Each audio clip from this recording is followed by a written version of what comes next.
मी प्राध्यापिका मृदुला वाघमारे, नारायण गजानन आचार्य आणि दामोदर कृष्णाजी मराठे चेंबूर येथे मराठीची प्राध्यापिका म्हणून मी काम करत आहे.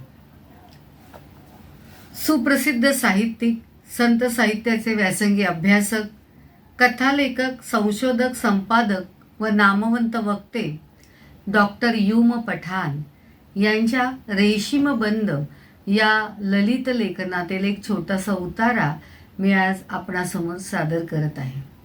हे सादर करण्याचे पूर्वी मी तुम्हा सर्व मराठी रसिक प्रेक्षकांना मराठी गौरव दिनाच्या, मराठी भाषा गौरव दिनाच्या खूप खूप शुभेच्छा इथे व्यक्त करते. रेशीमबंद डॉक्टर यू.म. पठाण. मध्यरात्र केव्हाच उलटून गेलेली असते. उत्तर रात्रीने हलकेच आकाशात पाऊल ठेवलेलं असतं. इतकं हळुवारपणे, इतकं अलगद, इतकं मुलायम की कुणाला चाहूल देखील लागू नये. पण ही चाहूल मात्र मला सहज लागते. तिच्या पावलांची मंद मंद नाजूक स्पंदनं माझ्या मनात कुठंतरी उमटत राहतात. जणू त्यामुळेच मग माझा डोळा लागत नाही. पुरेशी झोप झाली आहे असं वाटत राहतं. मी हलकेच उठतो, सूळ भरतो, डायनिंग टेबल जवळ येतो. त्याच्या जवळची खिडकी हलकेच उघडतो. रात्रीच्या नीरव शांततेची निद्रा भंग होऊ नये म्हणून. बाहेर पाहतो तो असं म्हणतात काळा कुळकुळीत अंधार दाटलेला. बागेतल्या साऱ्या झाडांचा, साऱ्या वेलींचा देखील डोळा लागलेला. त्यांच्यावरची पाखरं देखील गाढ झोपलेली. त्यांचा चिवचिवाट अजून सुरू झालेला नसतो, कारण आता फक्त पहाटेचे 3-3:30 तर वाजलेले असतात का कुणास ठाऊक. ही वेळ मला फार आवडते. सारं जग साखर झोपेत असतं. साऱ्या चिंता, काळज्या मिटलेल्या विरलेल्या असतात. मन कसं समेवर आलेलं असतं. मला वाटतं आपलं खरं मन हेच असतं, जे सुखदुःखांच्या पलीकडे कुठेतरी दूर दूर गेलेलं असतं. आपलंच नव्हे तर या दुधाळ सायलीचं देखील, तांबडसर बोगनवेलीचं देखील, केशरी गुलमोहराचं देखील, जांभूळसर जॅकरॉन्डाचं देखील, किरमिजी निळसर पिवळसर इवल्याल्या इंद्रधनुषी फुलांच्या घाणेरीचं देखील, पांढऱ्या शुभ्र निरक्त चंदनी चाफ्याचं देखील. या साऱ्यांमध्ये आणि माझ्यामध्ये असं कोणतं बरं नाते आहे? कोणते रेशीमबंध आहेत? कोणती जवळीक आहे? केव्हा पहाट होते आणि केव्हा मी या साऱ्यांना भेटतो? असोशी मनाला का बरं लागून राहते? हे रेशीमबंध कुठेतरी आदिम तत्वाकडे तर मनाला ओढून नेत नाहीत ना. मानवाला निसर्गाची जी ओढ युगानोयुगांपासून लागून राहिली आहे ती आदिम रुजू स्नेहबंधनामुळे तर नाही ना.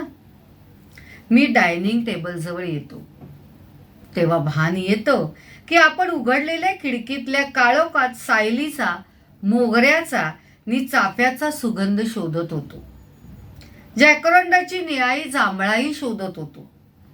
बोगनवेलीची लाली शोधत होतो नि केशरी गुलमोहराही शोधत होतो. काळ्या अंधारात ते सारेच विसावले होते, सुकावले होते आणि माझं वेडं मन मात्र त्यांना केव्हा जाग येते याची आस लावून बसलं होतं. असं मला या वृक्षवेल्यांच्याच बाबतीत वाटत नाही, तर माझ्या लहानग्या नातीबद्दलही वाटतं. तिचं नाव अल्विशा. माझ्या मुलीची अल्माशी, ती लहान मुलगी. तिचं नाव जसं जगा वेगळं आहे तशीच तीही मुलखा वेगळी आहे. अजून वर्षभराची देखील झालेली असेल नसेल. अल्मास आमच्याकडे राहायला आली की अल्विशाही तिच्या बरोबरच येते. पण दिवसभर असते ती माझ्याच अंगाखांद्यावर, मला अगदी बिलगून बिलगून.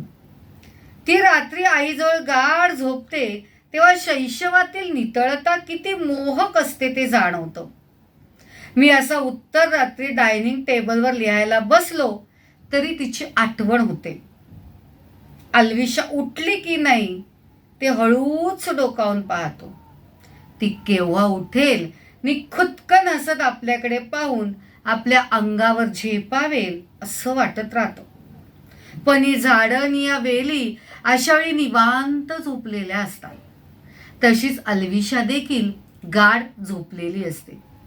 ही उत्तर रात्रीची नीरवता नि अल्विशाच्या गाढ झोपेतील निरागस शांतता यात किती कमालीचं आश्चर्यकारक साम्य नाही. हे नातं देखील आदिम नातंच नाही का? निसर्गातलं नि मानवातलं. शेवटी ते दोघेच एका विश्वाचे दोन घटक. हा विचार हे नाजूक नातं पाकळी पाकळीनं उलगडू लागतो. सर्वात आधी जाग येते ती आमच्या बागेतल्या पाखरांना. मी पहिला चहा घेऊन त्याचे घोट घेत घेत काय लिहावं याचा विचार करीत काहीसा संभ्रमात असतो. त्यावेळी इवली इवली पाखरं गुलमोहराच्या घरट्यातून जॅकरोंडाच्या फांद्यावरून हळूहळू डोळे किलकिले करून पाहतात.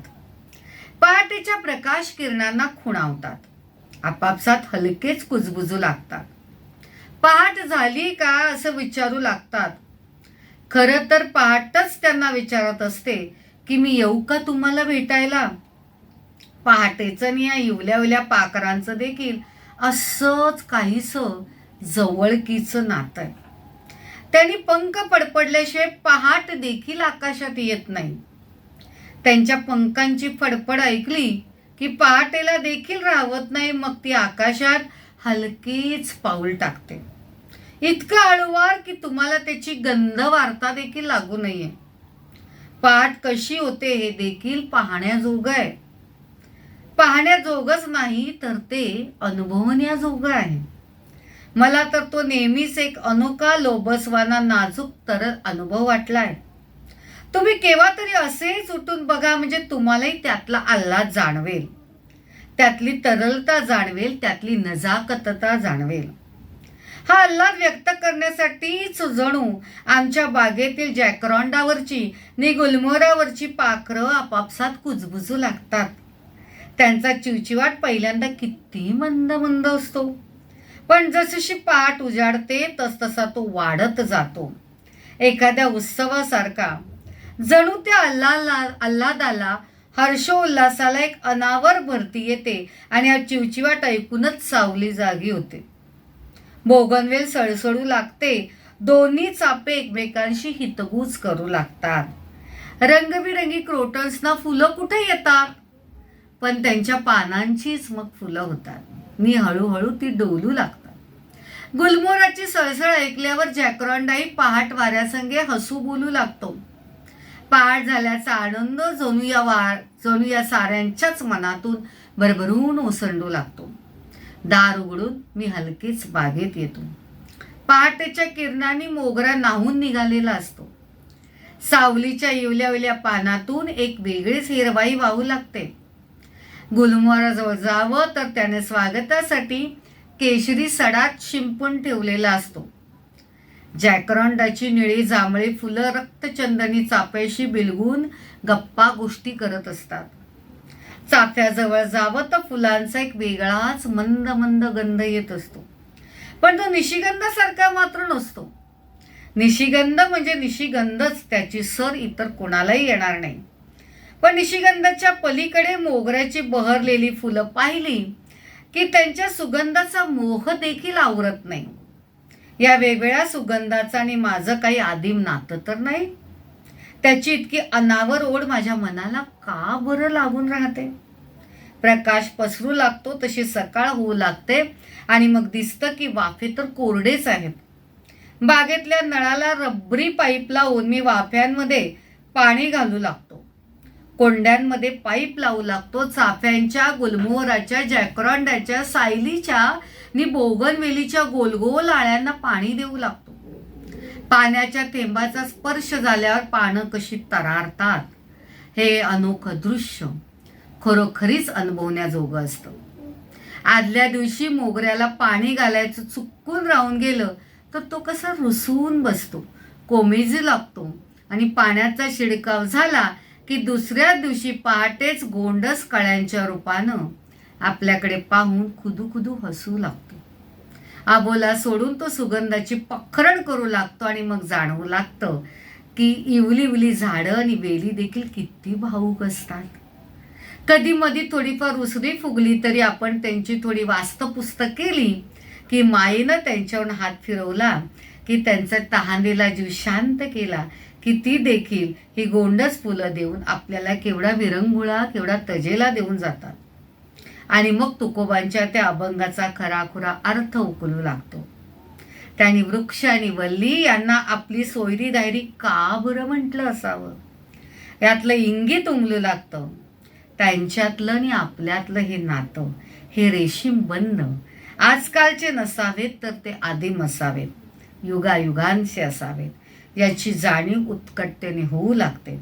असं नसतं तर आपल्याला त्यांची आणि त्यांना आपली एवढी अनिवार्य ओढ का बरं लागली असती. उत्तर रात्रीपासून पहाटेपर्यंतची नीरव शांतता आणि निद्रिस्त भवताल, पहाटेनंतर सकाळपर्यंत वृक्षवेली पाखरांना हलकेच येणारी जाग याची संवेदनाशील मनाने टिपलेली जिवंत शब्दचित्र या उतार्यात मी आज आपल्यासमोर प्रस्तुत केलेली आहेत. आज पुनश्च एकदा मी मराठी भाषा गौरव दिनाच्या सर्व रसिक प्रेक्षकांना खूप शुभेच्छा देते. धन्यवाद.